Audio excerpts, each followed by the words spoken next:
세계가 발칵 뒤집혔습니다. 미국이 탐내던 그린란드의 희토류 채굴권이 한국에게 넘어가게 생겼기 때문입니다. 불과 2주 전까지만 해도 미국은 자신만만했습니다. 원주민들에게 백지 수표를 흔들며 땅을 팔라고 회유했고, 말을 듣지 않으면 모든 지원을 끊어버리겠다며 헬기까지 띄우며 협박했습니다. 영하 60도의 지옥에서 미국 장비 없이는 다 얼어 죽을 거라고 비웃으면서 말입니다. 하지만 48시간 뒤 모든 게 뒤집혔습니다. 미군의 최첨단 발전기는 추위를 못 이겨 고철 덩어리가 된 반면, 바로 옆 한국팀의 낡은 컨테이너 안에서는 주민들이 반팔 입고 땀 흘리며 라면을 먹는 기현상이 벌어진 겁니다. 결국 콧대 녹던 미국 특사는 한국인 소장 앞에 무릎 꿇고 살려달라며 빌 수밖에 없었죠. 도대체 무슨 일이 벌어진 걸까요? 돈다발을 걷어차고 한국의 손을 잡은 그린란드, 지금 시작합니다. 저는 마을을 지키겠다고 큰소리쳤던 겁쟁이입니다. 리더라는 직함을 달고 있었지만 정작 위기가 닥쳤을 때 저는 아무것도 하지 못했어요. 아이들이 파랗게 질려가는 걸 그저 바라만 봤습니다. 노인들의 손끝이 얼어가는 것도요. 제 이름은 아르토, 그린란드 최북단 툴레 마을의 자치위원장이었습니다. 34살, 코펜하겐 유학까지 다녀온 소위 엘리트였죠. 2024년 12월 24일 밤, 발전기가 폭발하고 난방이 끊겼을 때 저는 완전히 얼어붙었습니다. 영하 60도, 체감온도 영하 75도, 48시간 안에 열원을 확보하지 못하면 마을 전체가 얼어 죽는 상황이었어요. 미군 헬기가 내렸을 때 저는 울면서 뛰어나갔습니다. 살았다고 생각했거든요. 하지만 백악관 특사 데이비드 해밀턴은 담요 대신 서류를 내밀었습니다. 2주 동의서에 서명해. 안 그러면 부품 없어서 수리 못한다고 보고할 거야. 저는 그 앞에서 벌벌 떨기만 했어요. 거절도 수락도 못한 채. 그때 누군가 제 등을 툭 쳤습니다. 낡은 작업복을 입은 동양인 남자였어요. 떨지 마. 우리가 왔으니까. 한국에서 왔다더군요. 저는 그 말을 믿지 않았습니다. 하지만 그건 나중 이야기예요. 먼저 그날 밤 무슨 일이 있었는지 처음부터 말씀드려야겠죠. 12월 24일, 크리스마스 이브였습니다. 마을 회관에는 촛불이 켜져 있었어요. 아이들이 종이로 만든 별을 창문에 붙이고 엘라 할머니는 옛날 노래를 흥얼거리고 계셨죠. 올해는 무사히 넘기겠구나. 저는 진심으로 그렇게 믿었어요. 쾅! 그 소리를 평생 잊지 못할 겁니다.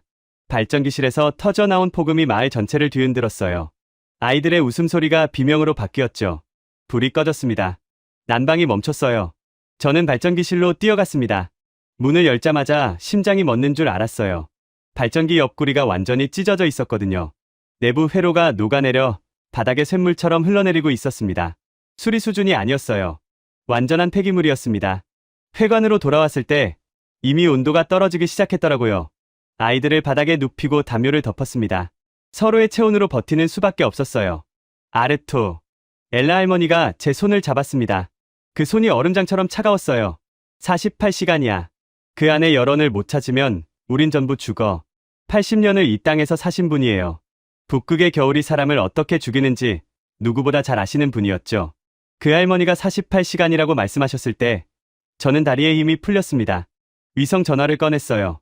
덴마크 본토, 미국 툴레 공군기지. 전부 연락했습니다. 응답은 똑같았죠. 현재 비상 상황으로 민간 지원 불가. 1시간이 지났어요. 실내 온도가 영하 10도까지 떨어졌습니다. 아이들이 떨기 시작했죠. 노인들의 입술이 파래지기 시작했어요. 저체온증의 초기 증상이었습니다. 그때였습니다. 하늘에서 헬기 소리가 들려왔어요. 저는 미친 듯이 뛰어나갔습니다. 두 손을 흔들며 소리쳤어요. 여기요. 여기 사람이 있어요. 헬기가 착륙했습니다. 미군 마크가 선명하게 박혀 있었죠. 저는 무릎까지 꿇을 뻔했습니다. 살았다고 생각했거든요. 하지만 이상했어요. 내린 사람들 중에 의료진이 없었습니다. 담요도 난방 장비도 보이지 않았죠. 대신 양복을 빳빳하게 차려입은 남자가 경호원들을 대동하고 걸어왔습니다. 자치위원장 아르토? 데이비드 해밀턴. 백악관 직속 특사야. 그가 악수를 청했습니다. 영하 60도의 바람 속에서도 그 눈빛은 더 차가웠어요. 발전기 상태 봤어. 수리 불가 판정이야. 하지만 좋은 소식이 있어. 그가 서류 한 장을 꺼냈습니다. 그린란드 원주민 자발적 이주 동의서. 서명하면 플로리다로 보내줄게. 따뜻한 집, 보상금, 새 일자리까지. 미국 정부가 책임진다. 심장이 덜컥 내려앉았습니다. 구조가 아니었어요. 협박이었습니다. 우리 땅을 포기하라는 겁니까? 땅? 여긴 그냥 얼음 덩어리야. 합리적으로 생각해. 지금 거절하면 부품 없어서 수리 못한다고 보고할 거야. 1시간마다 5도씩 떨어질 텐데. 잘 생각해. 저는 아무 말도 할 수 없었습니다. 거절하면 마을이 죽고 서명하면 영혼이 죽는 상황이었죠. 그때 회관 안에서 라디오 소리가 흘러나왔습니다. 지직거리는 잡음 사이로 익숙한 목소리가 들렸어요. 미국 대통령이었습니다. 그린란드는 미국의 차기 부동산 프로젝트다. 전략적 요충지이자 자원의 보고. 우리는 반드시 이 땅을 확보할 것이다. 데이비드의 표정이 살짝 굳었습니다. 하지만 금방 다시 미소를 띠더군요. 들었지? 큰 그림이야. 너희 같은 작은 마을이 막을 수 있는 게 아니라고. 저는 펜을 들었습니다. 손이 떨려서 글씨를 쓸 수 있을지도 모르겠더라고요. 이게 끝인가? 3000년의 역사가 내 손으로 끝나는 건가? 바로 그 순간이었어요. 하늘에서 또 다른 소리가 들려왔습니다. 헬기가 아니었어요. 프로펠러 엔진 소리. 수송기였죠. 눈보라 속에서 거대한 그림자가 활주로를 향해 내려오고 있었습니다. 수송기가 착륙했습니다. 문이 열리고 사람들이 쏟아져 내렸어요. 낡은 작업복, 헬멧, 공구, 가방. 맨 앞에 선 남자가 담배를 물고 활주로를 걸어왔습니다. 50대쯤 되어 보였어요. 낡은 작업조끼에 믹스커피 자국이 얼룩져 있었죠. 그가 데이비드의 헬기를 힐끗 보더니 땅바닥에 침을 뱉었습니다. 자치위원장? 나 박동훈. 경동나비엔 특수설비팀장이야. 이메일 받고 왔어. 저는 멍하니 그를 바라봤습니다. 응답이 없어서 포기했던 그 이메일? 응답 안 했잖아요. 응답할 시간에 비행기 탔지. 떨지 마. 우리가 왔으니까. 데이비드가 비웃었어요. 한국? 여긴 영하 60도야. 너희 나라 보일러가 버틸 수 있을 것 같아. 박동훈이 천천히 고개를 돌렸습니다. 데이비드를 위아래로 훑어보더니 코웃음을 쳤어요. 얼어 죽게 내버려 두는 게 선진국 방식이냐? 우린 물 말고 사람 끓이러 왔다. 작업 개시. 저는 그 등을 바라봤습니다. 눈보라 속에서 흔들리지 않는 그 어깨를. 그때는 몰랐어요. 저 남자가 우리 마을의 운명을 완전히 바꿔놓을 거라는 걸. 솔직히 말씀드리죠. 저는 여전히 믿지 않았습니다. 한국이 뭘 할 수 있겠어? 그 오만함이 얼마나 어리석은 것이었는지 저는 곧 깨닫게 됩니다. 데이비드는 떠나지 않았습니다. 아니, 떠날 수가 없었죠. 한국팀이 뭘 하는지 지켜보겠다며 헬기 안에 버티고 앉았거든요. 경호원들에게 담요를 가져오라고 소리치면서 저는 활주로에 서서 한국팀이 수송기에서 짐을 내리는 걸 지켜봤습니다. 솔직히 말씀드릴게요. 처음 든 생각은 우리 망했다였어요. 화려한 장비가 없었거든요. 최신 발전기도 첨단 난방 시스템도 보이지 않았습니다. 수송기에서 내려온 건 녹슨 컨테이너 박스 몇 개와 파이프 묶음, 그리고 공구 가방뿐이었어요. 박동훈 소장은 팀원들에게 뭔가를 지시하며 바쁘게 움직였지만 제 눈에는 그게 전부 허세처럼 보였습니다. 아르토! 뒤에서 날카로운 목소리가 들려왔어요. 돌아보니 마을 주민 서너 명이 성큼성큼 걸어오고 있었습니다. 맨 앞에 선 건 어부 한스였죠. 덩치 큰 사내가 제 앞에 딱 멈춰섰어요. 이게 뭐야? 고철상 불렀어. 저는 대답할 말이 없었습니다.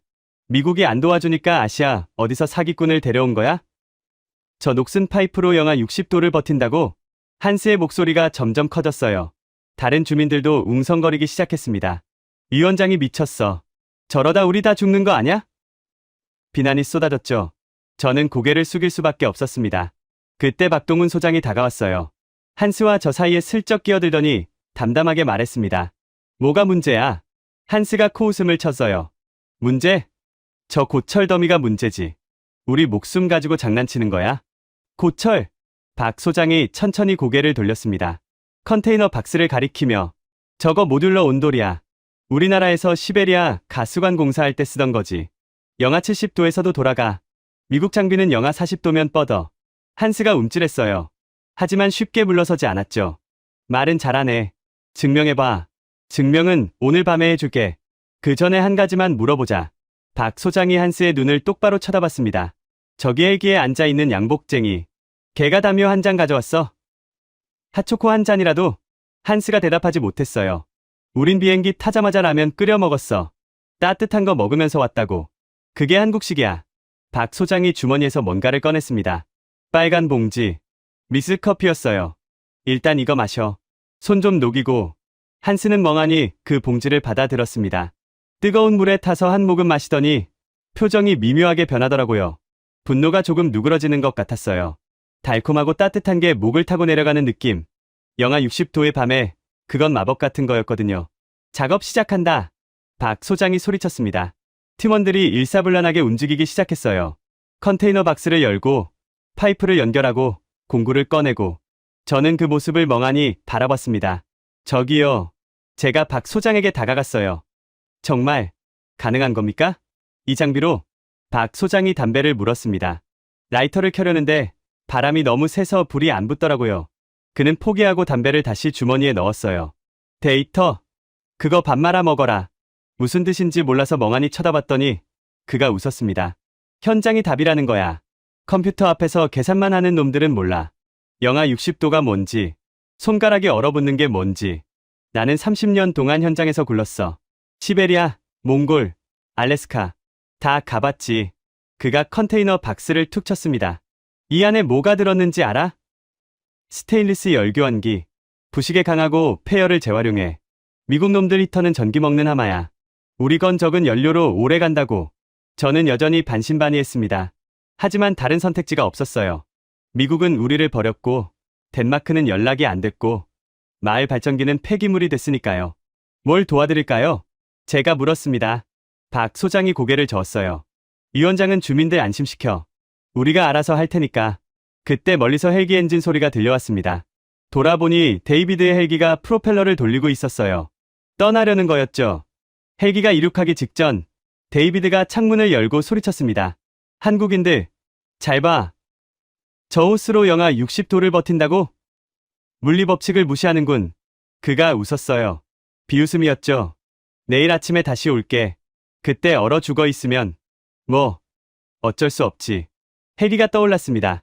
눈보라 속으로 사라지는 그 불빛을 보며 저는 이를 악물었어요.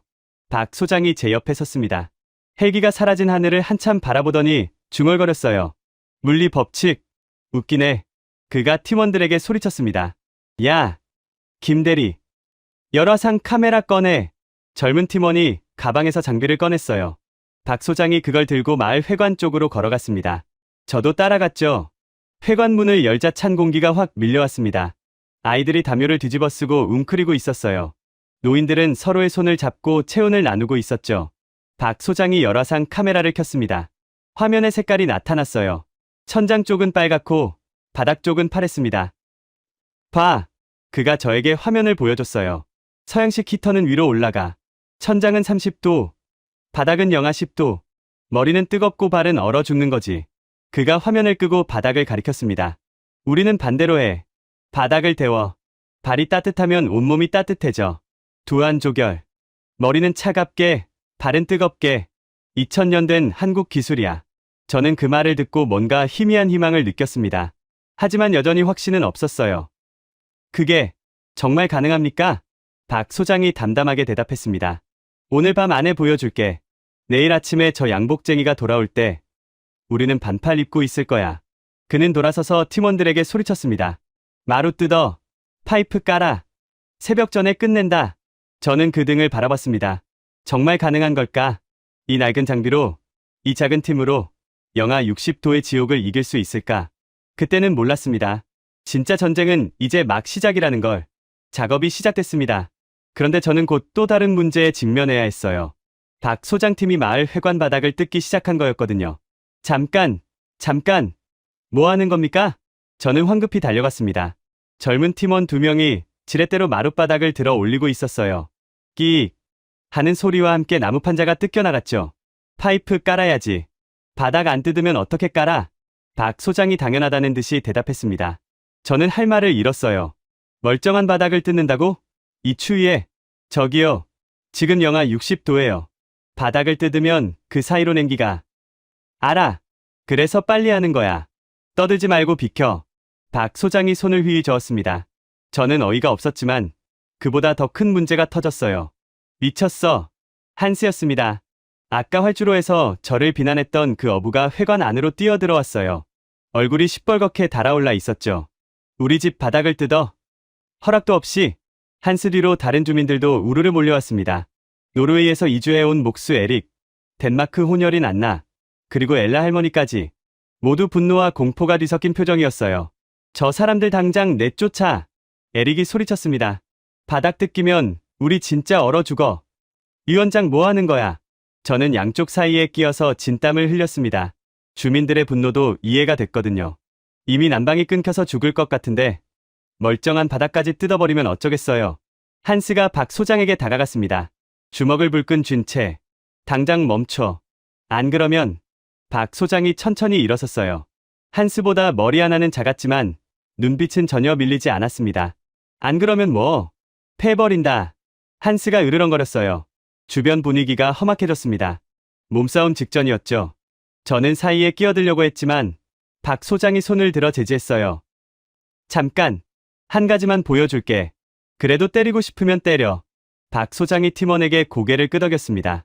김대리라고 불렸던 젊은 팀원이 가방에서 열화상 카메라를 꺼냈어요. 화면을 켜서 회관벽 쪽에 놓인 서양식 히터를 비췄습니다. 지금은 작동하지 않지만 평소에 쓰던 거였죠. 이 히터 자주 썼지? 박 소장이 물었습니다. 한스가 고개를 끄덕였어요. 이거 켜면 방이 어떻게 돼? 따뜻해지지. 당연히. 정말? 박 소장이 카메라 화면을 주민들에게 보여줬습니다. 저장된 영상이었어요. 아까 잠깐 촬영해둔 것 같았죠. 화면의 색깔이 나타났습니다. 천장 쪽은 빨갛고 바닥 쪽은 새파랬어요. 봐. 서양식 히터는 따뜻한 공기가 위로 올라가. 천장은 30도, 바닥은 영하 10도. 알겠어? 한스가 화면을 멍하니 쳐다봤습니다. 천장이 따뜻하면 뭐해? 사람은 바닥에서 자는데. 박 소장이 바닥을 가리켰어요. 우리가 하려는 건 반대야. 바닥 밑으로 뜨거운 물을 돌려. 발이 따뜻하면 온몸이 따뜻해져. 2000년 된 한국 기술이야. 바닥 밑으로 물을. 에릭이 의아하다는 표정을 지었습니다. 그게 가능해? 물이 얼지 않아? 안 얼어. 부동액 섞어서 돌리거든. 영하 70도까지 버텨. 박 소장이 파이프 하나를 집어 들었습니다. 스테인리스 재질이었어요. 이거 우리나라에서 시베리아 가스관 공사할 때 쓰던 거야. 영하 70도에서도 터지지 않아. 미국제는 영하 40도면 갈라져. 한스의 표정이 흔들렸습니다. 하지만 아직 완전히 믿는 눈치는 아니었어요. 그때 김 대리가 다가왔습니다. 손에 종이컵을 여러 개 들고 있었죠. 김이 모락모락 피어오르고 있었어요. 저기, 커피 드실래요? 김 대리가 어색하게 웃으며 주민들에게 컵을 내밀었습니다. 빨간 봉지에서 나온 믹스커피. 뜨거운 물에 타서 갓 만든 거였죠. 한스가 멈칫했어요. 주저하다가 컵을 받아들었습니다. 한 모금 마셨죠. 표정이 변했습니다. 이거 뭐야? 믹스커피요. 한국에서 가져왔어요. 달아. 한스가 중얼거렸어요. 또 한 모금. 따뜻한 단맛이 목을 타고 내려가는 게 느껴지는 것 같았습니다. 다른 주민들도 하나씩 컵을 받아들었어요. 에릭도, 안나도. 엘라 할머니는 두 손으로 컵을 감싸 쥐고 눈을 감았습니다. 따뜻해. 할머니가 작게 중얼거렸어요. 분위기가 바뀌었습니다.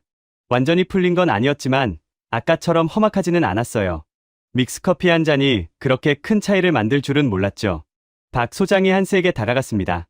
아직도 때리고 싶어? 한스가 멋쩍게 고개를 저었어요. 바닥 뜯는 거 얼마나 걸려? 4시간. 그 전에 임시 단열재 깔아서 냉기 막을 거야. 조금만 참아. 한스가 한참을 망설이더니 고개를 끄덕였습니다. 도와줄까? 박 소장이 피식 웃었어요. 손 크네. 파이프 나르는 건 힘 좀 써야 하는데. 그 정도는 할 수 있지. 한스가 소매를 걷어붙였습니다. 다른 주민들도 하나둘 동참하기 시작했어요. 에릭은 목수 경력을 살려 바닥 뜯는 걸 도왔고, 안나는 임시 단열재를 나르는 일을 맡았죠. 저는 그 광경을 멍하니 바라봤습니다. 1시간 전만 해도 한국 팀을 쫓아내려 했던 사람들이었어요. 그런데 지금은 함께 땀을 흘리고 있었죠. 믹스커피 한 잔과 열화상 카메라 화면 하나가 이 기적을 만든 거였습니다. 작업이 계속됐어요. 바닥을 뜯고 파이프를 깔고 연결부를 용접하고 박 소장은 현장을 누비며 팀원들을 독려했습니다. 쉬는 시간은 거의 없었어요. 48시간. 아니, 이제 30시간도 채 남지 않은 상황이었으니까요. 밤이 깊어갔습니다. 기온이 더 떨어졌어요. 영하 65도. 체감온도는 영하 80도에 육박했죠. 회관 창문에 성에가 손가락 2마디 두께로 끼었습니다. 그때 김 대리가 제 옆으로 왔어요. 위원장님, 저기 좀 보세요. 그가 창문 쪽을 가리켰습니다. 저는 성에를 손으로 긁어내고 밖을 내다봤어요. 멀리 언덕 위에 불빛이 보였습니다. 차량 헤드라이트였어요. 그리고 그 옆에 사람 그림자. 뭔가를 들고 이쪽을 바라보고 있었죠. 망원경이었습니다. 저거, 데이비드 아닌가요? 김 대리가 물었어요. 저는 이를 악물었습니다. 떠났다고 생각했는데 저 자는 계속 우리를 감시하고 있었던 거예요. 우리가 실패하기를, 얼어 죽기를 기다리면서 박 소장이 다가왔습니다. 창밖을 한번 힐끗 보더니 코웃음을 쳤어요. 저 양복쟁이, 추워서 코 빨갛겠네. 저러다 우리가 실패하면. 실패 안 해. 박 소장이 단호하게 말했습니다. 해 뜨기 전에 첫 번째 보일러 돌린다. 저놈이 보는 앞에서 그가 다시 작업 현장으로 돌아갔습니다.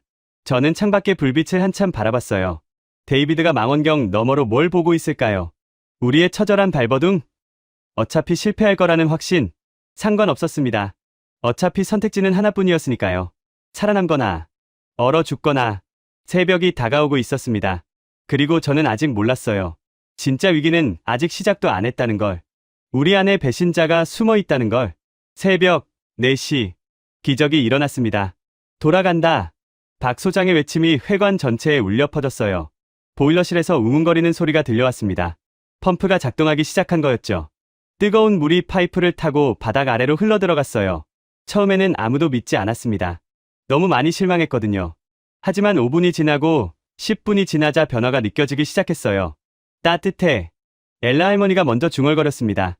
맨발로 바닥을 딛고 계셨거든요. 할머니의 눈이 커졌어요. 정말 따뜻해. 아이들이 담요를 걷어차고 일어났습니다. 바닥에 손을 대보고 발을 대보고 그러다 서로 얼굴을 쳐다보며 웃기 시작했어요. 믿을 수 없다는 표정이었죠. 영상 5도 돌파. 김 대리가 온도계를 들여다보며 소리쳤습니다. 10도, 15도. 온도가 빠르게 올라갔어요. 30분 만에 실내 온도가 영상 20도를 넘었습니다. 사람들이 하나둘 외투를 벗기 시작했죠. 한스는 아예 상의를 벗어던지고 웃었어요. 미쳤다. 이게 진짜 되네. 축제 분위기였습니다. 누군가 숨겨뒀던 술을 꺼냈어요. 노래가 터져나왔죠. 아이들은 따뜻한 바닥 위에서 뒹굴었습니다. 노인들은 서로 얼싸안고 눈물을 흘렸어요. 저도 울었습니다. 안 그러려고 했는데 눈물이 멈추지 않더라고요. 12시간 전만 해도 우리는 죽음을 기다리고 있었거든요. 그런데 지금은 반팔을 입어도 될 만큼 따뜻했어요. 박 소장이 제 옆에 왔습니다. 믹스커피 2잔을 들고. 했잖아. 그가 담담하게 말했어요. 저는 고개를 끄덕이며 커피를 받았습니다. 감사합니다. 정말 어떻게 감사를 드려야 할지. 감사는 무슨, 우리 할 일 한 거지. 박 소장이 커피를 한 모금 마셨습니다. 근데 아직 끝난 거 아냐? 이건 시험 가동이야. 본격적으로 안정화되려면 이틀은 더 걸려. 저는 고개를 끄덕였어요. 하지만 그 순간만큼은 그냥 기뻤습니다. 살았다는 것만으로도. 주민들 사이에서 요나스를 발견했어요. 제 중마고우. 어린 시절부터 함께 자란 친구였죠. 그런데 이상하게도 요나스는 웃지 않고 있었습니다. 구석에 서서 뭔가 불안한 표정으로 주위를 둘러보고 있었어요. 요나스. 제가 손을 흔들었습니다. 요나스가 움찔하더니 억지로 미소를 지었어요. 아, 아르토. 대단하네. 진짜 됐어. 그러게. 믿을 수가 없어. 한국 사람들 정말 대단해. 응. 그러게. 요나스의 대답이 어딘가 건성이었습니다. 눈빛도 이상했어요. 초점이 흔들리는 것 같았죠. 무슨 일 있어? 표정이 안 좋은데. 아냐. 아무것도. 그냥 피곤해서.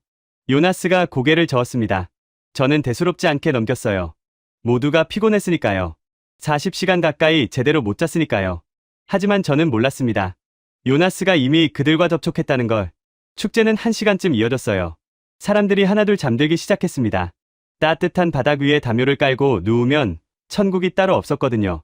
아이들은 이미 새근새근 자고 있었고 노인들도 편안한 표정으로 눈을 감았어요. 박 소장 팀도 교대로 쉬기 시작했습니다. 밤새 작업한 피로가 몰려왔겠죠. 김 대리와 다른 팀원들이 구석에서 쓰러지듯 잠들었어요. 저도 눈이 감겼습니다. 이제 괜찮아. 살았어. 그 생각을 하며 스르르 잠에 빠져들었죠. 그게 실수였습니다. 새벽 6시. 저는 추위에 눈을 떴어요. 이상했습니다. 분명히 따뜻했는데 왜 갑자기 춥지? 숨을 내쉬자 하얀 입김이 피어올랐습니다. 심장이 덜컥 내려앉았어요. 벌떡 일어나 주위를 둘러봤죠. 사람들이 다시 떨고 있었습니다. 아이들이 웅크리고 노인들이 신음하고 있었어요. 온도가 떨어지고 있었습니다. 뭐야? 뭐가 문제야? 박 소장의 고함이 들려왔습니다. 보일러실 쪽에서였어요. 저는 뛰어갔습니다. 보일러실 문을 열었을 때 박 소장이 기계 앞에 쭈그리고 앉아 있었어요. 표정이 일그러져 있었습니다. 소장님, 누가 손댔어? 박 소장이 낮게 으르렁거렸습니다. 저는 그가 가리키는 곳을 봤어요. 보일러 옆면에 있는 패널이 열려 있었습니다. 그리고 그 안에 있어야 할 무언가가 없었어요. PCB 기판이 없어. 메인 제어 장치야. 이거 없으면 보일러가 안 돌아가. 심장이 멎는 것 같았습니다. 어떻게 저절로 빠질 리가. 저절로 빠져? 이건 나사로 고정돼 있어. 누가 뜯어간 거야. 박 소장이 벌떡 일어섰습니다. 얼굴이 시뻘겋게 달아올라 있었어요. 누구야? 누가 이런 짓을 한 거야? 저는 멍하니 서 있었습니다. 머릿속이 하얗게 변했어요. 우리 중에 배신자가 있다? 우리를 죽이려고 한 사람이. 그때 라디오에서 지직거리는 소리가 났습니다. 기상청 긴급 방송이었어요. 긴급 속보입니다. 100년 만에 슈퍼 블리자드가 북상 중입니다. 30분 후 툴레 지역 도달 예정. 최대 풍속 초속 50m, 예상 기온 영하 70도. 모든 주민은 대피하시기 바랍니다. 숨이 막혔습니다. 슈퍼 블리자드. 100년 만에 초대형 눈보라. 그게 30분 후에 온다고? 박 소장이 이를 악물었어요. 예비 부품은 창고에. 김 대리가 말하다 멈췄습니다. 얼굴이 하얗게 질렸어요. 그게 PCB 기판은 예비품이 없습니다. 특수 주문 제작이라. 침묵이 내려앉았습니다. 창밖으로 바람 소리가 점점 거세지고 있었어요. 블리자드가 다가오는 소리였죠. 저는 회관으로 돌아가서 주민들을 둘러봤습니다. 누가 이런 짓을 했을까? 누가 우리를 죽이려 했을까? 그리고 요나스를 봤어요. 그는 구석에 누워서 자는 척하고 있었습니다. 하지만 눈꺼풀이 파르르 떨리고 있었어요. 가슴이 심하게 오르내리고 있었죠. 잠든 게 아니었습니다. 저는 그에게 다가가려 했어요. 하지만 그 순간 창문 밖이 하얗게 변했습니다. 눈보라가 들이닥친 거였죠. 유리창이 덜컹거리고 건물 전체가 흔들렸어요. 블리자드가 시작됐습니다. 그리고 저는 아직도 요나스를 의심하지 못하고 있었어요. 어린 시절부터 함께 자란 친구잖아요. 설마 그가? 말도 안 돼. 하지만 마음 한구석에서 뭔가가 속삭였습니다. 아까 그의 불안한 눈빛, 어색한 미소, 축제 분위기에도 혼자 웃지 못했던 그 표정. 그리고 저는 몰랐어요. 요나스가 왜 그런 선택을 했는지. 그의 딸이 아프다는 걸. 데이비드가 미군 병원 치료를 미끼로 그를 협박했다는 걸. 바람이 울부짖었습니다. 기온이 곤두박질 쳤어요. 보일러가 멈춘 채로 블리자드를 맞이하게 된 거였습니다. 우리는 다시 죽음의 문턱에 섰습니다. 박 소장이 보일러실에서 뛰쳐나왔어요. 손에 몽키 스패너를 들고 있었습니다. 그의 눈빛이 달라져 있었죠. 절망이 아니었어요. 분노도 아니었습니다. 결의였습니다. 김 대리. 네, 소장님. 수동 바이패스 라인 열어. 네, 그건 위험합니다. 센서 없이 버너를 돌리면 폭발할 수도. 알아. 박 소장이 담담하게 대답했습니다. 그래서 내가 직접 할 거야. 저는 그 말의 의미를 이해하지 못했어요. 하지만 곧 알게 됩니다. 이 남자가 얼마나 미친 사람인지. 그리고 그 미친 짓이 우리 모두를 살릴 거라는 걸. 수동 바이패스. 저는 그게 뭔지 몰랐습니다. 하지만 김 대리의 표정을 보고 심각한 거라는 건 알았어요. 얼굴이 하얗게 질려 있었거든요. 소장님, 진심이세요? 센서 없이 버너를 돌리면 가스 농도를 육안으로 판단해야 해요. 한 번이라도 잘못 판단하면 보일러실 전체가 날아갑니다. 알아. 박 소장이 몽키 스패너를 손에서 돌렸습니다. 그래서 내가 하는 거야. 너희가 하면 진짜 터져. 농담처럼 말했지만 눈빛은 진지했어요. 저는 입술이 바짝 말라갔습니다. 제가 도울 일은 없습니까? 있어. 나가서 주민들 진정시켜. 패닉 상태면 더 힘들어져. 저는 고개를 끄덕이고 회관으로 돌아갔습니다. 상황은 이미 엉망이었어요. 사기꾼들이었어. 처음부터 안 될 거였다고. 누군가 소리치고 있었습니다. 한스였어요. 아까까지 한국팀을 도왔던 그 한스가 다시 분노에 휩싸여 있었죠. 우리 바닥까지 뜯어놓고 이제 와서 고장이라고? 이건 완전한 사기야. 주민들이 웅성거렸습니다. 공포와 분노가 뒤섞인 표정들. 아이들은 울고 있었고 노인들은 다시 떨기 시작했어요. 그때 라디오에서 또 다른 목소리가 흘러나왔습니다. 익숙한 말투. 데이비드였어요. 툴레 주민 여러분, 미국 정부 특사 데이비드 해밀턴입니다. 사람들이 라디오 쪽으로 고개를 돌렸어요. 안타깝게도 한국 업체의 장비가 실패한 것으로 보입니다. 애초에 영하 60도를 버틸 수 있는 기술이 아니었죠. 하지만 걱정 마세요. 미국 정부는 여전히 여러분을 받아들일 준비가 되어 있습니다. 이주 동의서에 서명하시면 즉시 구조 헬기를 보내겠습니다. 저는 이를 악물었습니다. 저 자는 이 순간을 기다리고 있었던 거예요. 우리가 실패하기를, 절망에 빠지기를, 어떻게 해, 아르토. 엘라 할머니가 제 손을 잡았습니다. 할머니의 손이 다시 차가워지고 있었어요. 포기해야 하는 거야? 이제. 저는 대답할 수 없었습니다. 밖에서는 블리자드가 울부짖고 있었고, 보일러는 멈춰 있었고, 우리에게 남은 시간은 점점 줄어들고 있었어요. 그때 보일러실에서 소리가 들려왔습니다. 쉬익, 가스가 새는 소리. 저는 심장이 멎는 줄 알았어요. 폭발하는 건가? 하지만 그 다음에 들린 건 폭발음이 아니었습니다. 펑, 작은 점화음, 그리고 우웅거리는 소리. 저는 보일러실로 뛰어갔습니다. 문을 열었을 때 박 소장이 버너 앞에 쭈그리고 앉아 있었어요. 얼굴이 땀으로 범벅이 되어 있었죠. 손에는 여전히 몽키 스패너가 들려 있었습니다. 버너에서 불꽃이 타오르고 있었어요. 파란 불꽃. 박 소장이 그 불꽃을 뚫어지게 쳐다보고 있었습니다. 됐어. 제가 물었습니다. 박 소장이 대답하지 않았어요. 대신 손을 들어 조용히 하라는 신호를 보냈죠. 저는 숨을 죽였습니다. 박 소장이 천천히 밸브를 돌렸어요. 불꽃 색깔이 미세하게 변했습니다. 파란색에서 약간 노란색으로. 박 소장이 다시 밸브를 조절했어요. 불꽃이 다시 파랗게 변했죠. 센서가 없으니까 눈으로 봐야 해. 박 소장이 낮게 말했습니다. 눈을 불꽃에서 떼지 않은 채. 불꽃이 파란색이면 정상 연소야. 노란색이 섞이기 시작하면 가스 농도가 높아지는 거고, 빨간색이 보이면요? 3초 안에 터져. 저는 다리가 후들거렸습니다. 이 남자가 지금 하고 있는 건 목숨을 건 도박이었어요. 눈 한 번 잘못 깜빡이면 우리 모두 폭발과 함께 날아가는 거였죠. 가서 주민들한테 말해. 조금만 기다리라고. 내가 해낼 테니까. 박 소장이 말했습니다. 저는 고개를 끄덕이고 돌아섰어요. 하지만 문 앞에서 멈췄습니다. 왜 이렇게까지 하세요? 그가 잠시 침묵했어요. 30년 전에 우리 마을도 얼어 죽을 뻔했거든. 네, 강원도 산골이었어. 폭설에 고립됐는데 난방이 끊겼지. 일주일을 버텼어. 할머니가 그때 돌아가셨어. 그가 불꽃을 바라보며 말했습니다. 그래서 이 일을 시작한 거야. 누구도 추위에 얼어 죽지 않게. 그게 내 일이야. 저는 아무 말도 할 수 없었습니다. 그냥 고개를 숙이고 나왔어요. 회관으로 돌아가서 주민들에게 말했습니다. 한국팀이 다시 시도하고 있다고. 조금만 기다려달라고. 반신반의하는 표정들이었지만 다른 선택지가 없었어요. 1시간이 지났습니다. 2시간이 지났어요. 박 소장은 버너 앞을 떠나지 않았습니다. 김 대리가 커피를 가져다 줬지만 마시지도 않았어요. 오직 불꽃만 바라보고 있었죠. 그리고 기적이 일어나기 시작했습니다. 바닥이 따뜻해졌어요. 처음에는 미미했지만 점점 확실해졌습니다. 온도계 눈금이 올라가기 시작했어요. 영하 5도, 0도, 영상 5도. 되고 있어. 김 대리가 소리쳤습니다.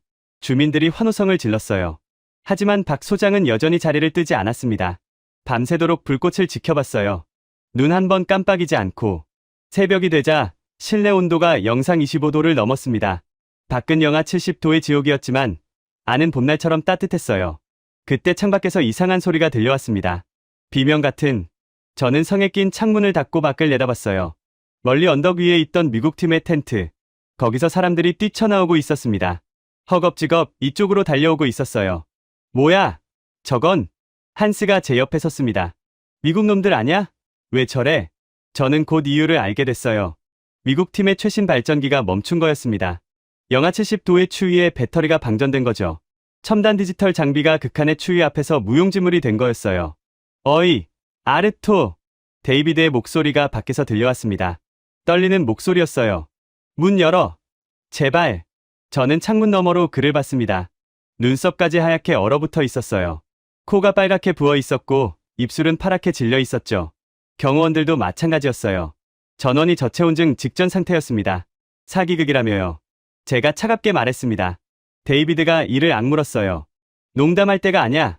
우리 진짜 죽어. 저는 문에 손을 올렸습니다. 열까 말까. 이 자들은 우리를 죽이려 했어요. 우리 땅을 빼앗으려 했고 우리가 얼어 죽기를 기다렸죠. 열어. 뒤에서 목소리가 들렸습니다. 박 소장이었어요. 어느새 보일러실에서 나와 있었죠. 얼굴이 피곤해 절어 있었지만 눈빛은 단호했습니다. 소장님, 이 사람들은... 알아. 그래도 열어. 왜요? 박 소장이 제 어깨를 툭 쳤습니다. 우린 사람 살리러 왔다고 했잖아. 나쁜 놈이든 좋은 놈이든. 저는 잠시 망설이다가 문을 열었습니다. 데이비드와 경호원들이 비틀거리며 들어왔어요. 따뜻한 공기가 그들을 감싸는 순간 데이비드가 무릎을 꿇었습니다. 박 소장이 그에게 다가갔어요. 그리고 자기 조끼를 벗어서 데이비드에게 입혀줬습니다. 나비엔 로고가 박힌 낡은 작업 조끼. 따뜻해지면 나가.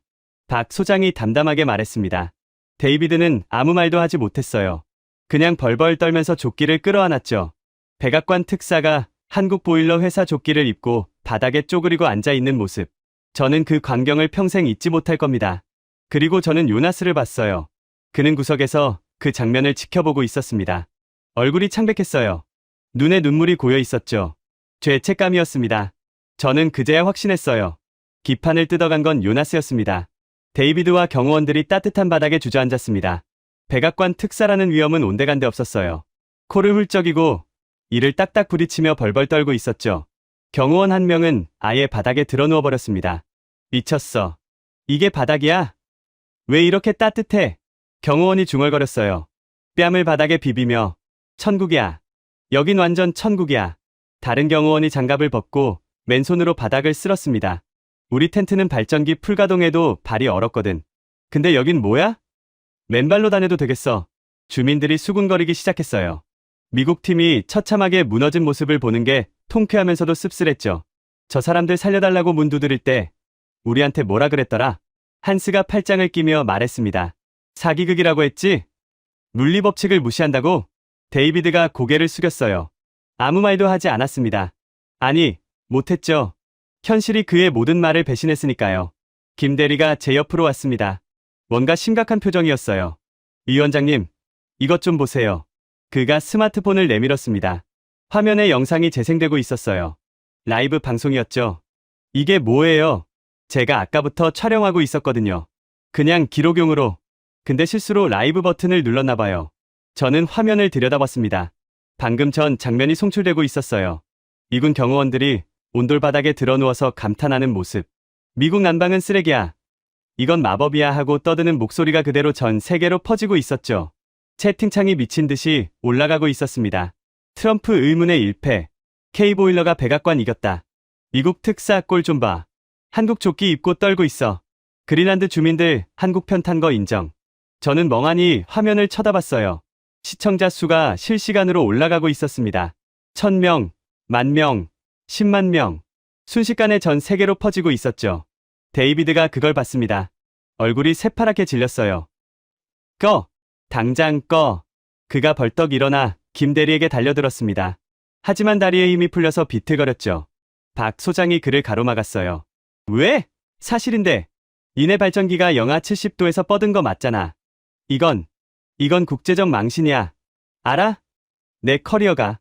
커리어? 박 소장이 피식 웃었습니다. 사람들 얼어 죽게 내버려 두려다 들통난 게 커리어 걱정이야? 데이비드가 이를 악물었어요. 하지만 반박할 말이 없었죠. 카메라는 계속 돌아가고 있었고 전 세계가 지켜보고 있었으니까요. 그때 구석에서 소리가 들려왔습니다. 흐느끼는 소리. 고개를 돌리니 요나스였어요. 요나스, 제가 다가갔습니다. 그는 무릎을 꿇고 양손으로 얼굴을 가리고 있었어요. 어깨가 심하게 떨리고 있었죠. 요나스, 왜 그래? 무슨 일이야? 그가 고개를 들었습니다. 눈이 벌겋게 충혈되어 있었어요. 눈물이 뺨을 타고 흘러내리고 있었죠. 미안해. 목소리가 갈라졌습니다. 아르토, 미안해. 저는 심장이 쿵 내려앉았습니다. 설마, 내가 기판을 뜯었어. 회관 전체가 조용해졌습니다. 모든 시선이 요나스에게 쏠렸어요. 뭐라고? 한스가 으르렁거렸습니다. 지금 뭐라고 했어? 요나스가 바닥에 이마를 박았습니다. 오열이 터져나왔어요. 리사가, 내 딸이 아파. 백혈병이야. 덴마크 병원에서는 치료할 수 없대. 미국 병원만이 유일한 희망이었어. 저는 숨이 막혔습니다. 이사, 요나스의 외동딸. 올해 겨우 7살이었죠. 데이비드가 찾아왔어. 이사를 미군 병원에서 치료해주겠다고. 최첨단 시설에서 최고의 의료진이. 대신 요나스가 고개를 들었습니다. 눈물범벅이 된 얼굴로 저를 쳐다봤어요. 대신 한국 보일러를 망가뜨리라고. 그래야 주민들이 포기하고 이주동의서에 서명할 거라고. 이 자식이. 한스가 달려들었습니다. 요나스의 멱살을 잡았어요. 주먹이 올라갔죠. 저는 황급히 사이에 끼어들었습니다. 한스, 잠깐만. 비켜, 아르토. 이놈 때문에 우리 다 죽을 뻔했어. 알아. 나도 알아. 하지만 저는 요나스를 봤습니다. 친구의 눈에는 더 이상 변명이 없었어요. 그냥 죄책감과 절망만 가득했죠. 리사가 죽어가고 있었어. 제가 말했습니다. 한스가 멈칫했어요. 요나스 딸이야. 7살이야. 백혈병이라고. 한스의 주먹이 천천히 내려갔습니다. 분노가 사라진 건 아니었지만 뭔가 복잡한 감정이 얼굴에 스쳤어요. 그래도 이건 알아. 용서할 수 없는 짓이야. 하지만 심판은 나중에 해도 돼. 지금은 저는 데이비드를 돌아봤습니다. 그는 구석에서 시선을 피하고 있었어요. 지금은 저자한테 들을 말이 있어. 저는 데이비드에게 다가갔습니다. 그가 뒷걸음질 쳤어요. 미군 병원 치료. 그거 진짜야? 데이비드가 대답하지 않았습니다. 대답해. 그건 상부에서 결정할 문제고. 진짜냐고. 제가 그의 멱살을 잡았습니다. 데이비드의 눈이 흔들렸어요. 아니, 그가 작게 말했습니다. 거짓말이었어.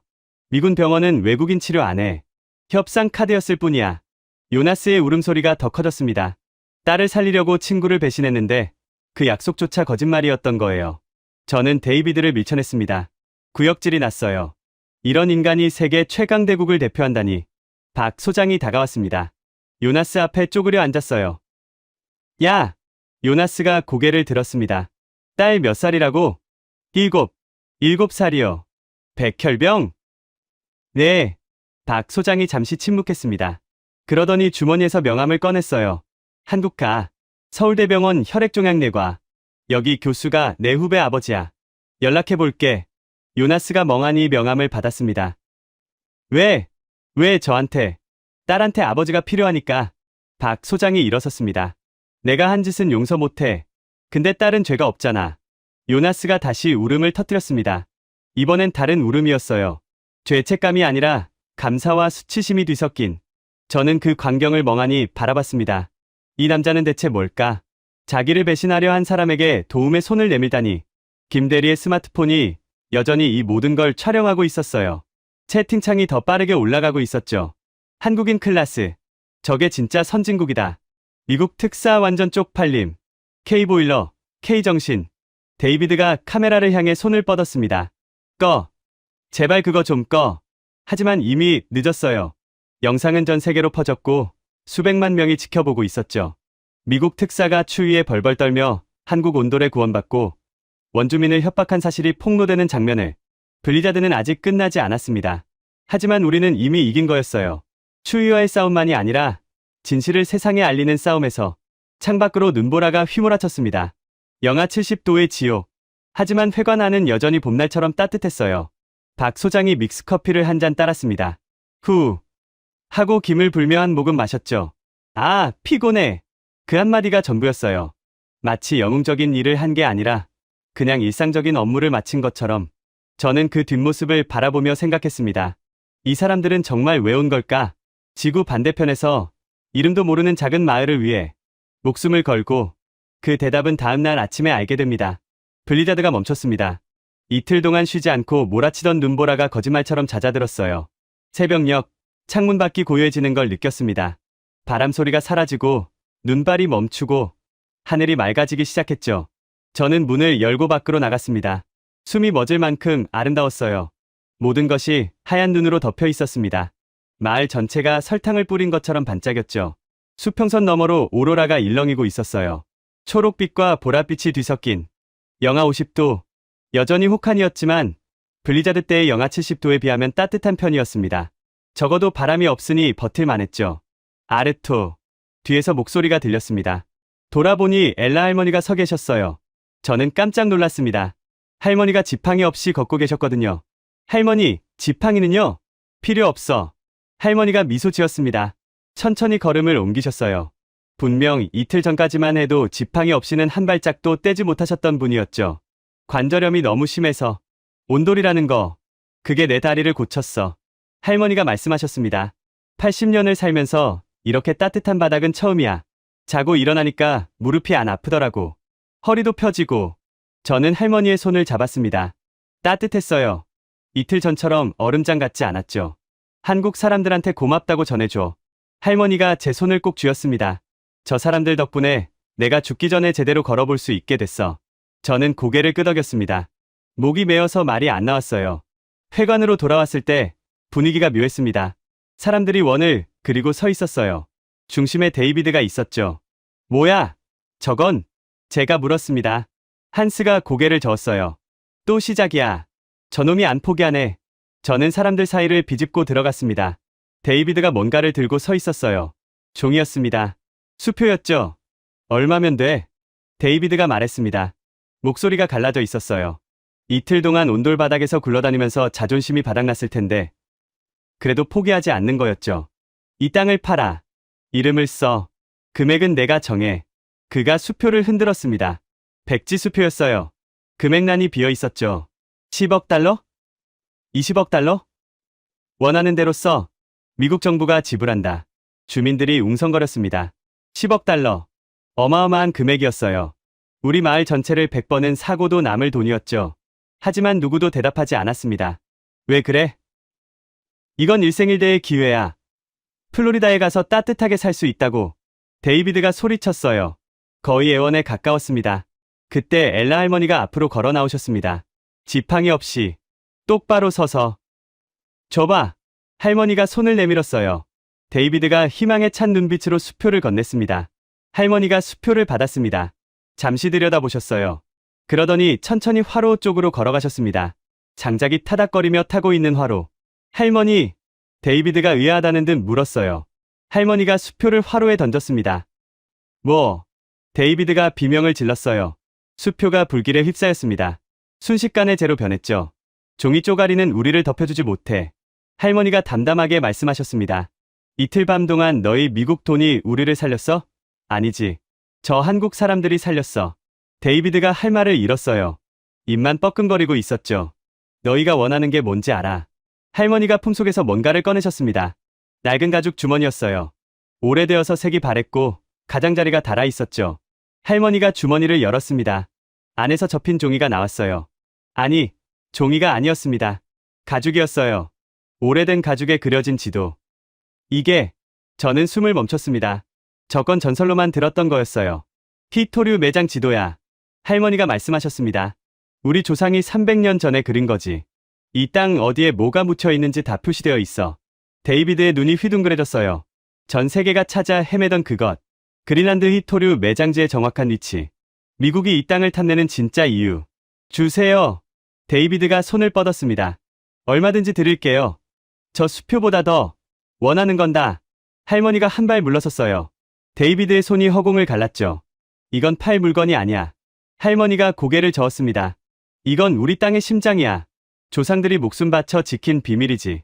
아무에게나 줄 수 없어. 데이비드가 이를 갈았어요. 경호원들에게 눈짓을 했습니다. 빼앗으려는 거였죠. 하지만 한스와 에릭, 다른 주민들이 앞을 막아섰어요.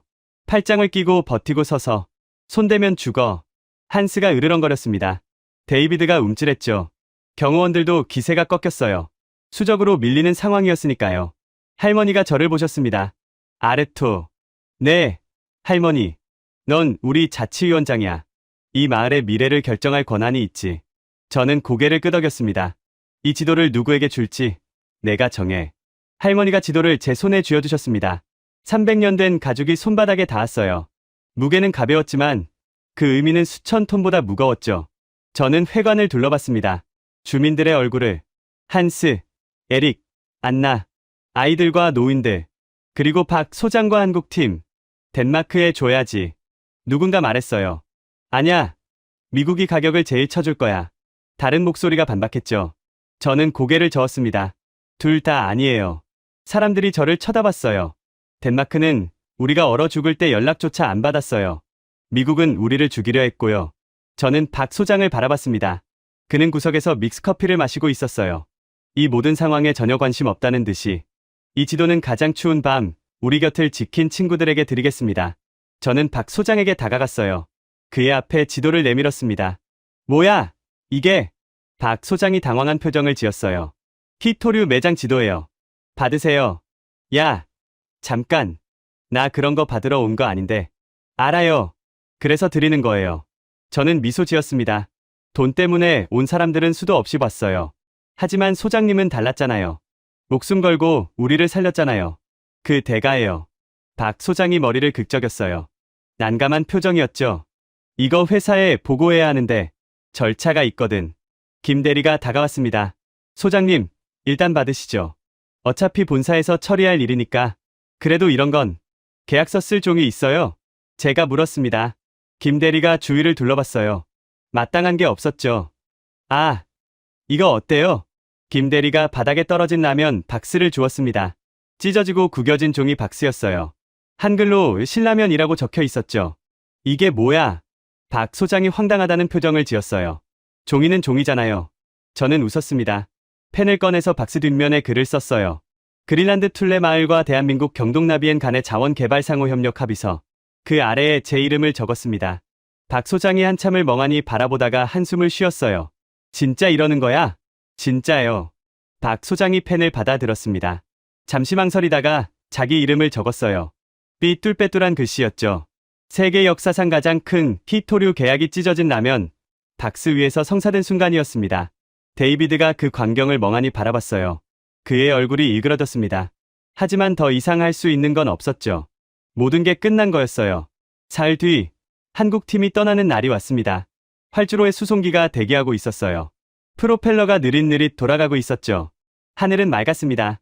오로라가 사라지고 햇빛이 눈밭을 비추고 있었어요. 영하 40도. 여전히 추웠지만 블리자드 때의 지옥에 비하면 천국이나 다름없었죠. 마을 주민 전체가 나와 있었습니다. 아이들부터 노인들까지. 엘라 할머니도 지팡이 없이 서 계셨어요. 한스는 팔짱을 끼고 서 있었지만 표정이 묘하게 슬퍼 보였죠. 박 소장팀이 짐을 챙기고 있었습니다. 컨테이너 박스는 그대로 두고 가기로 했어요. 마을에 기증한 거죠. 보일러 시스템 전체를. 이거 유지보수는 어떻게 해요? 제가 물었습니다. 박 소장이 두꺼운 매뉴얼을 건넸어요. 다 적어놨어. 한글이니까 번역해서 봐. 모르면 전화해. 24시간 받는다. 직접 안 오세요? 고장나면 오지. 박 소장이 피식 웃었습니다. 근데 이거 잘 안 고장나. 시베리아에서 30년 버틴 모델이거든. 저는 매뉴얼을 받아들었습니다. 묵직했어요. 수백 페이지는 될 것 같았죠. 그때 활주로 반대편에서 헬기 소리가 들려왔습니다. 미군 헬기였어요. 착륙하더니 문이 열렸습니다. 양복 입은 남자 2명이 내렸죠. 얼굴이 굳어 있었어요. 데이비드가 그들을 보자마자 표정이 일그러졌습니다. 왜 왔어? 본국 명령입니다. 남자 중 하나가 서류를 내밀었어요. 해밀턴 특사. 즉시 귀환하십시오. 더 이상의 협상 권한은 없습니다. 데이비드의 얼굴이 창백해졌습니다. 뭐? 나한테 권한이 없다고? 내가 누군지 알아? 백악관 직속. 알고 있습니다. 그래서 온 겁니다. 남자가 차갑게 말했어요. 라이브 영상이 전 세계로 퍼졌습니다. 미국 특사가 원주민을 협박하고 한국 온돌에 구원받는 장면이. 대통령께서 격려하셨습니다. 데이비드가 할 말을 잃었어요. 입술이 파르르 떨렸습니다. 저건 편집된 거야. 맥락이. 변명은 본국에서 하십시오. 지금 당장 탑승해 주세요. 남자들이 데이비드의 양팔을 잡았습니다. 거의 끌려가다시피 헬기로 향했죠. 데이비드가 발버둥 쳤어요. 이건 불공평해. 난 명령을 따랐을 뿐이야. 대통령이 시킨 거라고. 헬기 문이 닫혔습니다. 프로펠러가 회전하기 시작해서요. 잠시 후 헬기가 하늘로 떠올랐습니다. 점점 작아지더니 수평선 너머로 사라졌죠. 잘 가라, 양복쟁이. 한스가 중얼거렸습니다. 손을 흔들었어요. 조롱하듯이. 저는 그 광경을 멍하니 바라봤습니다. 저 남자가 사흘 전에는 우리를 쥐고 흔들었어요. 서명 안 하면 얼어 죽을 거라고 협박했죠. 그런데 지금은 본국에 끌려가는 신세가 됐어요. 세상이 뒤집힌 거였습니다. 박 소장이 제 옆에 섰습니다. 저 차 어떻게 될 것 같아? 글쎄요. 해고당하지 않을까요? 해고는 약하지. 저 정도면 청문회 끌려가. 의회에서 조져질 거야. 박 소장이 담담하게 말했어요. 동정 같은 건 전혀 없었죠. 그래도 죽진 않았잖아. 우리가 살려줬으니까. 저는 고개를 끄덕였습니다. 김 대리가 뛰어왔어요. 스마트폰을 들고. 소장님, 이것 좀 보세요. 화면에 뉴스가 재생되고 있었습니다. CNN이었어요. 앵커가 심각한 표정으로 말하고 있었죠. 속보입니다. 한국 기업 경동나비엔이 그린란드 히토류 독점 개발권을 확보한 것으로 알려졌습니다.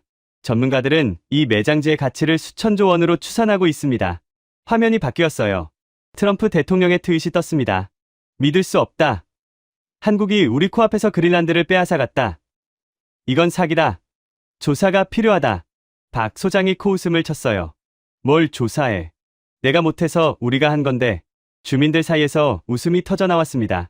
한스가 박수를 쳤어요. K보일러 만세. 한국 만세. 아이들이 따라 외쳤습니다. 축제 분위기였어요. 저는 박 소장을 바라봤습니다. 그는 어색하게 머리를 극적이고 있었어요. 영웅 대접을 받는 게 불편한 것 같았죠. 소장님. 응. 왜 온 거예요? 진짜로. 박 소장이 잠시 침묵했습니다. 하늘을 올려다봤어요. 아까 말했잖아. 30년 전에 우리 마을도 얼어 죽을 뻔했다고. 네. 그때 아무도 안 왔어. 도와주는 사람이 없었어. 우리끼리 버텨야 했지. 그가 저를 바라봤습니다. 근데 지금은 달라. 우리가 갈 수 있잖아. 비행기 타고 지구 반대편까지. 그러니까 가야지. 안 가면 30년 전에 얼어 죽은 우리 할머니한테 면목이 없어. 저는 아무 말도 할 수 없었습니다. 그냥 고개를 숙였어요. 야, 울지 마. 남자가. 박 소장이 제 어깨를 툭 쳤습니다. 이거나 받아. 그가 뭔가를 건넸어요. 박스였습니다. 빨간 봉지가 잔뜩 들어있었죠. 믹스커피? 응. 한 박스야. 추울 때 타 먹어. 몸 녹이고. 저는 박스를 받아들었습니다. 손이 떨렸어요. 그리고 박 소장이 보일러실 쪽을 가리켰습니다. 필터 청소 3개월에 한 번씩 해. 매뉴얼에 다 나와 있어. 안 하면 효율 떨어져. 부동액은 1년에 한 번 가라. 겨울 오기 전에. 재 생기면 전화해. 24시간 받는다고 했지? 네. 박 소장이 고개를 끄덕였습니다. 그러더니 돌아섰어요. 수송기를 향해 걸어갔습니다. 소장님. 제가 불렀어요. 그가 멈췄습니다. 돌아보지는 않았죠. 고맙습니다. 그가 손을 흔들었습니다. 여전히 돌아보지 않은 채. 고장나면 또 온다. 그게 마지막 말이었어요. 박 소장이 수송기에 올랐습니다. 김 대리와 다른 팀원들도. 문이 닫혔죠. 프로펠러가 굉음을 내며 회전하기 시작했습니다. 수송기가 활주로를 달렸어요. 눈보라가 일었죠. 그리고 하늘로 떠올랐습니다. 저는 그 수송기를 한참 바라봤어요. 점점 작아지더니 구름 속으로 사라졌습니다. 엘라 할머니가 제 옆에 오셨어요. 가버렸네. 네. 다시 올까? 고장나면 온대요. 할머니가 웃으셨습니다. 그럼 고장 나게 해야겠네. 저도 웃었어요. 눈물이 났지만 그날 이후 많은 것이 바뀌었습니다. 히토류 개발 소식이 전 세계로 퍼졌어요. 한국 기업들이 투자를 시작했죠. 마을에 새 발전소가 들어섰고 학교가 생겼고 병원도 세워졌습니다. 요나스의 딸 리사는 한국으로 가서 치료를 받았어요. 서울대병원에서. 박 소장이 연결해준 그 병원에서. 지금은 완치 판정을 받고 건강하게 뛰어놀고 있죠. 요나스는 마을을 떠났습니다. 죄책감 때문에 더 이상 이곳에 살 수 없다고 했어요. 저는 그를 용서했지만 그는 자기 자신을 용서하지 못했나 봐요. 가끔 편지가 와요. 캐나다 어딘가에서 일하고 있다고. 리사는 잘 있다고. 데이비드는 청문회에 끌려갔습니다. 의회에서 조사를 받았어요. 지금은 어디서 뭘 하는지 모르겠습니다. 아마 조용히 살고 있겠죠. 더 이상 뉴스에 나오지 않으니까요. 그리고 저는 여전히 이 마을에 있습니다. 자치위원장으로. 이제 마을이 커져서 할 일이 더 많아졌어요. 행복한 고민이죠. 가끔 밤에 회관 바닥에 앉아요. 따뜻한 온돌 바닥에 믹스커피를 타서 마시면서. 그러면 그날 밤이 떠올라요. 영하 60도의 지옥, 폭발한 발전기, 얼어 죽어가던 아이들, 그리고 눈보라를 뚫고 내려온 낡은 수송기. 떨지 마. 우리가 왔으니까.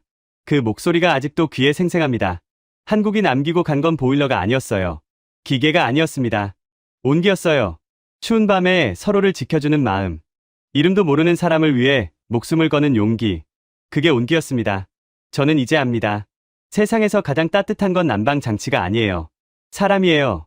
창밖으로 오로라가 일렁입니다. 초록빛과 보랏빛이 뒤섞인. 아름답습니다. 영하 40도의 밤이지만 저는 전혀 춥지 않아요. 발밑이 따뜻하니까요. 믹스커피가 아직 반이나 남았으니까요. 그리고 언젠가 보일러가 고장나면 그 사람들이 다시 올 테니까요. 고장나면 또 온다. 저는 그 약속을 믿습니다. 끝. 오늘 이야기 어떠셨어요? 저는 박동훈 소장님이 버너 앞에 쭈그리고 앉아 밤새 불꽃을 지켜보던 장면에서 목이 메었습니다. 센서도 없이, 컴퓨터도 없이, 오직 30년 경험과 두 눈만으로요. 불꽃이 파란색이면 정상, 노란색이면 위험, 빨간색이면 3초 안에 폭발. 그 아슬아슬한 줄타기를 밤새 하신 거잖아요. 왜요? 이름도 모르는 사람들을 살리려고요. 그리고 엘라 할머니가 백지수표를 화로에 던지시던 장면. 종이 쪼가리는 우리를 덮여주지 못해. 그 한마디에 저는 전율했습니다. 돈보다 귀한 게 뭔지 그 할머니가 가르쳐 주신 거예요. 선생님들, 저는 젊은 세대입니다. 솔직히 고백하면 저는 영하 60도가 뭔지 잘 몰라요. 손가락이 얼어붙는 게 뭔지, 숨을 내쉬면 코털이 꽁꽁 어는 게 뭔지 상상만 할 뿐이에요. 하지만 선생님들 세대는 아시잖아요. 직접 겪으셨으니까요. 70년대 독일 탄광에서 석탄먼지 마시며 곡괭이 드셨던 분들, 중동 사막에서 50도 넘는 불볕 아래 파이프 용접하셨던 분들, 구로공단 재봉틀 앞에서 밤새 눈 비비며 미싱 돌리셨던 분들, 그분들이 지금 이 영상을 보고 계실 거예요. 그 시절이 없었으면 오늘의 대한민국도 없었습니다. 박동훈 소장님 같은 K-엔지니어도 없었어요. 그 뿌리가 선생님들이에요. 혹시 이런 생각하시는 분 계세요? 나는 이제 늙었어. 한 게 뭐 있다고. 그런 생각하지 마세요. 절대로요. 선생님들 손등에 새겨진 주름. 그거 훈장이에요. 발 뒤꿈치에 박힌 굳은 살. 그것도 훈장이에요. 거울 보시면서 한숨 쉬지 마세요. 그 얼굴이 대한민국을 만든 얼굴이에요. 선생님들은 영웅입니다. 진짜로요. 저는 앞으로도 이런 이야기 들려드릴게요. 우리가 잊고 사는 것들, 우리가 몰랐던 자랑스러운 역사들, 선생님들 말동무가 되어드리고 싶어요. 친구가 되어드리고 싶어요. 요즘 많이 춥잖아요. 밖에 나가실 때 목도리 꼭 하세요. 장갑도요. 귀마개도 챙기시고요. 밥은 따뜻하게 드시고, 몸 어디 안 좋으시면 병원 꼭 가세요. 미루지 마시고요. 오늘 밤 따뜻한 방바닥에 누우시면 발밑이 훈훈하실 거예요. 그 온기 혼자 누리지 마시고요. 가슴에도 좀 담아두세요. 선생님이 평생 흘린 땀방울이 만든 온기라고 스스로 토닥토닥 해주세요. 영상이 마음에 드셨다면 좋아요 한번 눌러주세요. 돈 드는 거 아니에요. 구독도 부담 없이 해주시면 감사하고요. 댓글도 한 줄 남겨주세요. 독수리 탑업이어도 괜찮아요. 오타나도 괜찮아요. 로그인 복잡하시면 안 하셔도 돼요. 그냥 마음만 받을게요. 존경하고 감사하고 사랑합니다. 지금까지 대한민국의 감동을 전하는 감동윤아였습니다. 대한민국의 기적 같은 이야기 다음에 또 들려드릴게요. 좋은 하루 되세요.